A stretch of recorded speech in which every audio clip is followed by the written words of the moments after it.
हमने दंडवत प्रणाम किया, आशीर्वाद नहीं मिला। चरणों को धोया, चरणामृत लिया, आशीर्वाद नहीं मिला। माला फूल पहनाया, आरती उतारी, आशीर्वाद नहीं मिला। अरे हमने ये तो ध्यान ही नहीं किया कि बाबा कितनी दूर से चले आ रहे हो। पता बाबा खाली पेट हो, खाली पेट आशीर्वाद कभी नहीं निकलता। बाबा भूखे हों और हम आशीर्वाद की कामना कर रहे हैं। कब भूखे भैया आशीर्वाद निकली है? मन दुखी हो आशीर्वाद निकलेगा? नहीं निकलेगा। ऐसे एक पंडित जी आ रहे थे, जरा ध्यान देंगे। एक पंडित जी आ रहे थे, बड़ा दुखी थे, आंखों से आंसू बह रहे थे। ध्यान दीजिएगा, आंखों से आंसू बह रहे थे। इधर से एक सज्जन जा रहे थे। उन्होंने जब पंडित जी को देखा तो सोचने लगे कि पंडित जी का दर्शन हो गया तो लाओ दौड़ के चरण छू लूं।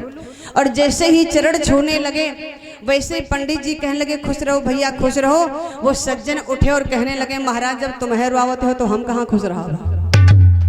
तो कहने का मतलब मेरे भाई ये है, अगर आत्मा दुखी है तो आशीर्वाद नहीं निकलेगा। वो अलग बात है कि हम ऊपर से कुछ भी कह दें, लेकिन ऊपर से दिया हुआ आशीर्वाद कभी सार्थक नहीं होता है। जब तलक हृदय से आशीर्वाद जब निकलता है वही आशीर्वाद आपका सार्थक होता है। और ऐसे हम कुछ भी बड़बड़ाते चले जाएं वो सार्थक नहीं होगा। राजा दशरथ सोचने लगे बाबा कितनी दूर से चले आ रहे हो, इनको भूख लगी होगी, पेट में कुछ है नहीं तो भला कैसे आशीर्वाद निकलेगा। अब तो हमें इनको भोजन कराना चाहिए। जब भोजन पेट में जाएगा तो आशीर्वाद बाहर आएगा। इसलिए महाराज दशरथ ने तुरंत आदेश कर दिया, क्या भोजन तैयार किया जाए भैया। और तुरंत आदेश कर दिया भोजन तैयार किया जाए। और महाराज दशरथ का जैसे ही आदेश हुआ अनेक प्रकार के व्यंजन बन करके तैयार हुए। जब व्यंजन बन करके तैयार हुए महाराज विश्वामित्र जी के सामने भोजन की थाल आई। बाबा जी ने संकेत कर दिया, क्या? ध्यान दें कि विविधि भांति भोजन करवावा, विविधि भांति भोजन करवावा, भोजन करवावा।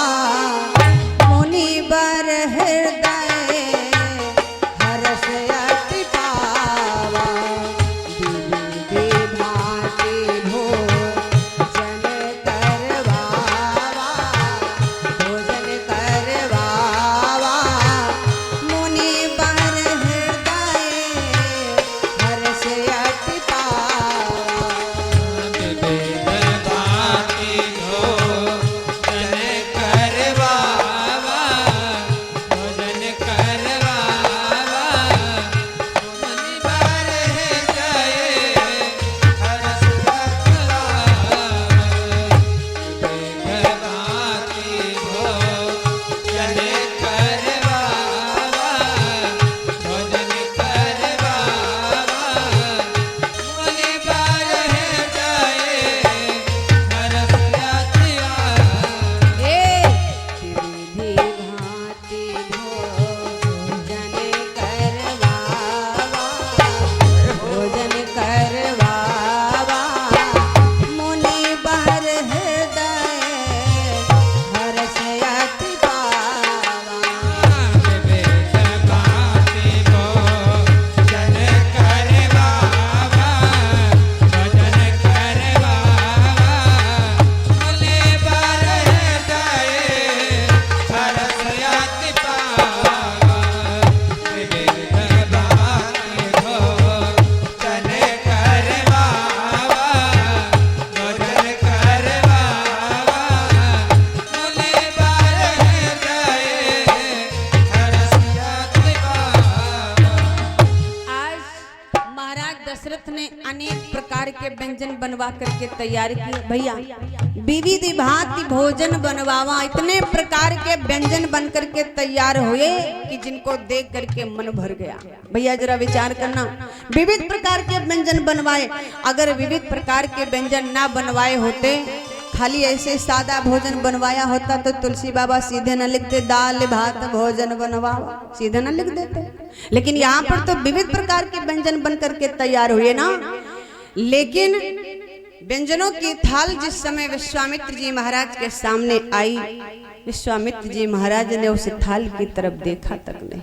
भैया क्या विश्वामित्र जी महाराज भोजन करने आए? क्या भोजन करने आए? अरे नहीं, वो तो भगवान लेने आए, वो तो भगवान लेने आए। विश्वामित्र जी महाराज ने देखा उसी थाली में तुलसी पड़ी रखी हुई है। जैसे तुलसी को देखा, क्या किया?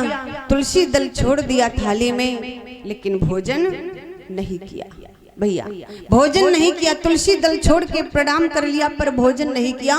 और भैया कहते हैं कि जिस भोजन में तुलसी दल पड़ जाता है वो भोजन प्रसाद में परिवर्तित हो जाता है, वो भोजन प्रसाद में परिवर्तित हो जाता है। भैया जिस भोजन में तुलसी दल पड़ता है उस भोजन का भगवान भी भोग लगाते हैं, और जो बिना तुलसी दल का भोजन होता है उसको भगवान भोग नहीं लगाते। इसलिए जब हमारे घर में भोजन बने तो हमें अपने भोजन में तुलसी दल डालना चाहिए, जिससे कि वो प्रसाद बन जाए। और जब तुलसी दल डालने से भोजन प्रसाद बन जाता है तो परमात्मा उस प्रसाद को ग्रहण करता है, परमात्मा उस प्रसाद को ग्रहण करता है तो हमारे घर में भी बरकत होती है। लेकिन अगर तुलसी दल नहीं पड़ता है तो वो भोजन प्रसाद नहीं बनता है। और प्रसाद आप कितना भी खा लो, आपका डाइजेशन खराब नहीं होगा, स्वास्थ्य खराब नहीं होगा। और अगर भोजन असीमित खा लोगे तो बोलो स्वास्थ्य खराब हो जाएगा कि नहीं खराब हो जाएगा। लेकिन वही भोजन जब प्रसाद में परिवर्तित हो जाता है तो वो कभी हमारा कुछ बिगाड़ नहीं सकता। और एक बात बताएं भैया, तुलसी उसी भोजन में डालनी चाहिए जो भोजन शुद्ध सात्विक हो। ध्यान दीजिएगा, जो भोजन शुद्ध और सात्विक हो उसी भोजन में तुलसी डालनी चाहिए। और अगर कहीं भोजन घृणित है और उस घृणित भोजन में आपने तुलसी को डाल दिया तो तुलसी आपके घर को बर्बाद कर देगी। याद रखना, तुलसी आपके घर को नष्ट कर देगी। इसलिए उसी भोजन में तुलसी डालना चाहिए जो भोजन शुद्ध शाकाहारी हो, शुद्ध सात्विक हो, उसी भोजन में तुलसी डाली जाती है। भैया आज महाराज विश्वामित्र जी ने क्या किया? तुलसी दल भोजन में डाल दिया और हाथ जोड़ लिया। महाराज दशरथ को अब और चिंता बढ़ी, महाराज दशरथ को और चिंता बढ़ी पर आशीर्वाद नहीं निकला। अब राजा दशरथ सोचने लगे, क्या सोचा कि हमने सारे उपाय कर लिए, चलो एक हमसे गलती हो रही थी वो भी हमने पूरी कर दी कि शायद महाराज जी भूखे हुए इसलिए आशीर्वाद नहीं निकल रहा। लेकिन अब तो हमने विविध प्रकार के व्यंजनों की व्यवस्था कर दी, लेकिन फिर भी महाराज के मुख से आशीर्वाद नहीं निकला, इनके मुख से आशीर्वाद नहीं निकला। आखिर अब क्या होगा, अब क्या होगा? तो महाराज दशरथ सोचने लगे कि अब पूछना ही पड़ेगा, अगर पूछूंगा नहीं तो पता नहीं चलेगा। इसलिए महाराज दशरथ ने पूछा। क्या पूछा? सुनो महाराज, हमने सारी सेवाएं आपकी कर ली लेकिन आपके मुख से आशीर्वाद नहीं निकला। ये नहीं आपके मुख से निकला कि राजन खुश रहो, आशीर्वाद महाराज आपने नहीं दिया, आखिर बात क्या है? तो पूछा महाराज दशरथ ने। क्या पूछा? कि कहीं कारण आगमन तुम्हारा, कहीं कारण आगमन तुम्हारा, कहो सो कहत न लावहु बारा।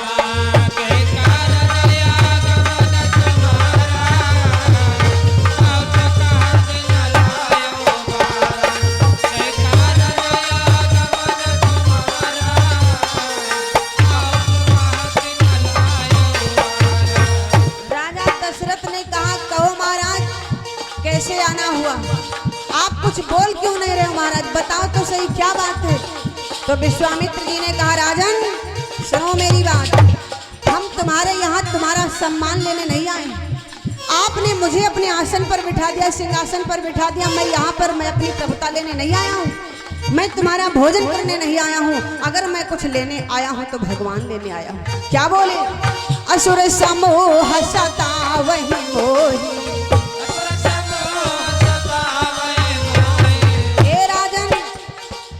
असुर समूह सतावहि मोहि, मैं जाचन आयो न पतोहि।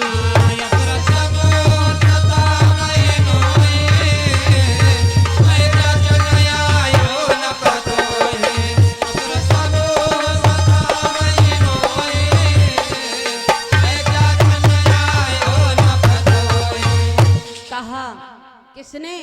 महाराज दशरथ से कहा, अरे राजन, हम यहाँ पर तुम्हारा सम्मान प्राप्त करने नहीं आए, यहाँ पर हम तुम्हारी प्रभुता लेने नहीं आए। अगर हम कुछ लेने आए हैं तो हम भगवान लेने आए हैं। राजन, तुम्हारे राज्य में जब से मैं आया हूँ, तुम्हारे महल में मुझे बड़ी शांति लग रही, लेकिन जहाँ पर मैं रहता हूँ वहाँ पर शांति नहीं है। जानते हो क्यों? बोले महाराज क्यों नहीं शांति? अरे आप जैसे संत जहाँ पर रहते हो वहाँ पर तो शांति ही होगी महाराज, लेकिन आप जहाँ रहते हो वहाँ पर शांति नहीं। बोले मैं जहाँ रहता हूँ वहाँ शांति नहीं। क्यों? वहाँ पर अशांति फैलाई। किसने? राक्षसों ने। ए भैया, अरे गुरुजी कही तुमने क्या दास्ता। अरे महाराज कैसी बात करते हो? जहाँ पर आप रहते हो वहाँ पर शांति ना हो, ऐसा तो हो ही नहीं सकता। विश्वामित्र जी महाराज ने कहा, राजन ऐसा ही है, जहाँ पर हम रहते वहाँ पर राक्षस जो हैं हमारे आश्रम पर अशांति फैलाए हुए हैं और वो हमको वहाँ रहने नहीं देते। एकदम विश्वामित्र जी बोल पड़े। क्या बोले? सुनो राजन, हम किसी प्राणी तक को सताते नहीं। ए राजन, हम किसी प्राणी तक को सताते नहीं और रहते जंगल में बस्ती में आते नहीं, मगर फिर भी वहाँ रहने पाते नहीं। राक्षसों को रहा भय तुम्हारा नहीं, लेकिन फिर भी वहाँ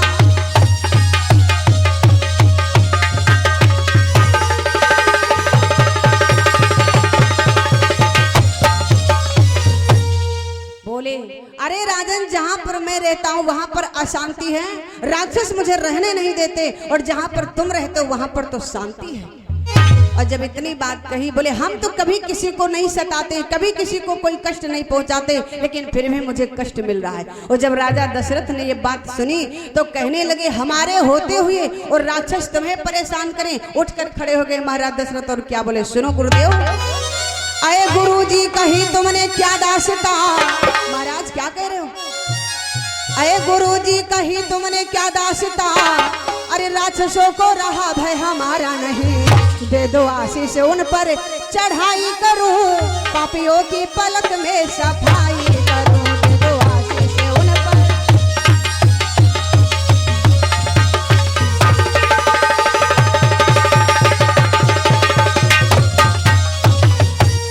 बोल पड़े महाराज दशरथ। क्या बोले? अरे गुरुदेव कैसी बात करते हो, मुझे आशीर्वाद दो, मैं आपके साथ चलने के लिए तैयार हूँ। अरे वो राक्षस महाराज आपका कुछ नहीं बिगाड़ पाएंगे, हमें ले तो चलो महाराज, राक्षसों का विनाश मैं करूंगा। और जिस समय इतनी बात कही तो महाराज विश्वामित्र जी बोल पड़े, ए राजन, इतने दिन कहाँ बैठे रहे? इतने दिन कहाँ बैठे रहे? अब तुमको इस बात का ध्यान आया तो इसलिए सुनो, अब तुम्हारी जरूरत नहीं है। क्यों? क्योंकि बड़ा सुंदर भाव दिया। क्या? कि तुमरे लड़का समर्थ होइगे, तुम का कौन परी परवा।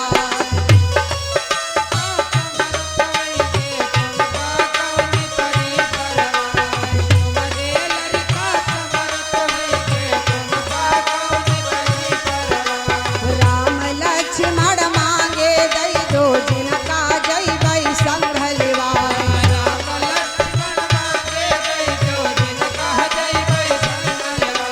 इतने बचन कहे जब मुनि ने दशरथ गए सना का था।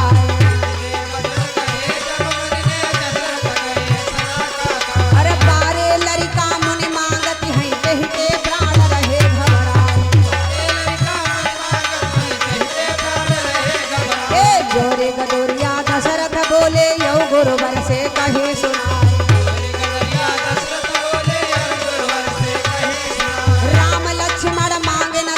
चाहे ले जाओ प्राण हमारा। अरे मरम सिरोही की ना जाने, कौने घाट बजई तलवार। कठिन मार होई है कुटिया पर, लड़का करी है काहा हमार। अरे बारी उमर है मोरे लड़कन की, मुँह से बहत दो ढकेला।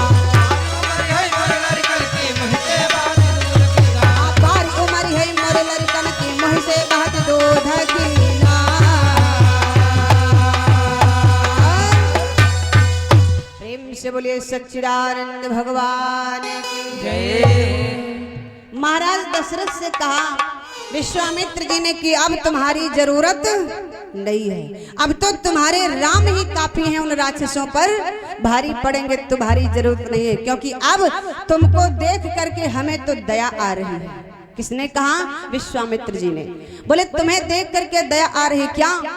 कि इस अवस्था में राजन हमें आपको, हे राजन इस अवस्था में राजन हमें आपको कोई तकलीफ देना गंवारा नहीं, और राम लक्ष्मण ही काफी हैं, उनके लिए फौज लश्कर का चाहिए सहारा नहीं, राम लक्ष्मण ही काफी।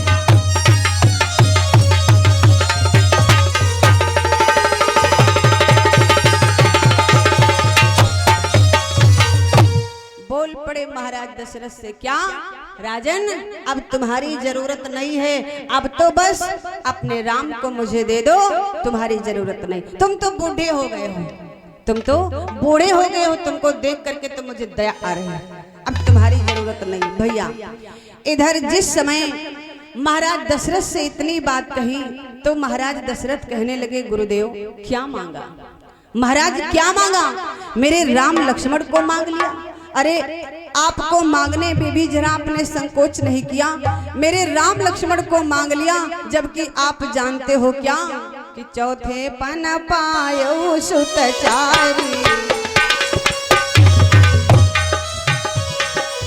चौथे पन पायो सुतचारी, विप्र वचन नहीं कहो विचारी,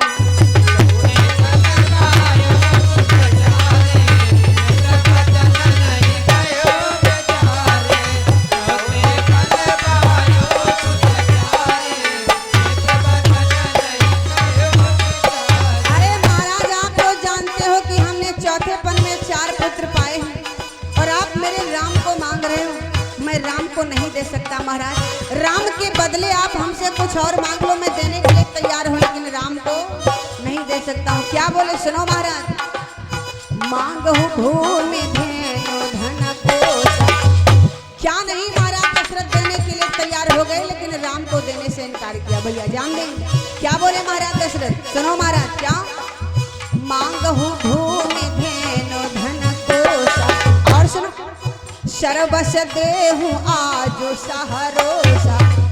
ए गुरुदेव अरे भूमि मांग लो, मैं सारी पृथ्वी आपके नाम संकल्प कर दूंगा, धेनु मांग लो, गाय मांग लो, मैं आपको गाय आपके नाम संकल्प कर दूंगा, धन मांग लो, मैं सारा धन संकल्प कर दूंगा, महाराज ये राज्य मांग लो, मैं राज्य दे दूंगा, लेकिन राम लक्ष्मण को नहीं दूंगा। और सुनो, इतने पर भी ना बने तो और सुनो, देह प्राण ते, क्या बोले सुनो महाराज, देह प्राण ते प्रिय कछु नाही। आप भी जानते हो महाराज क्या कि इस शरीर के लिए प्राण कितना आवश्यक होते भैया, अगर शरीर से प्राण निकल जाए तो शरीर किसी काम का रहेगा? माताओं बहनों, अगर शरीर से प्राण निकल जाए तो शरीर किसी काम का रहेगा नहीं ना। राजा दशरथ क्या कह रहे हैं, देह प्राण ते प्रिय कछु नाही। और महाराज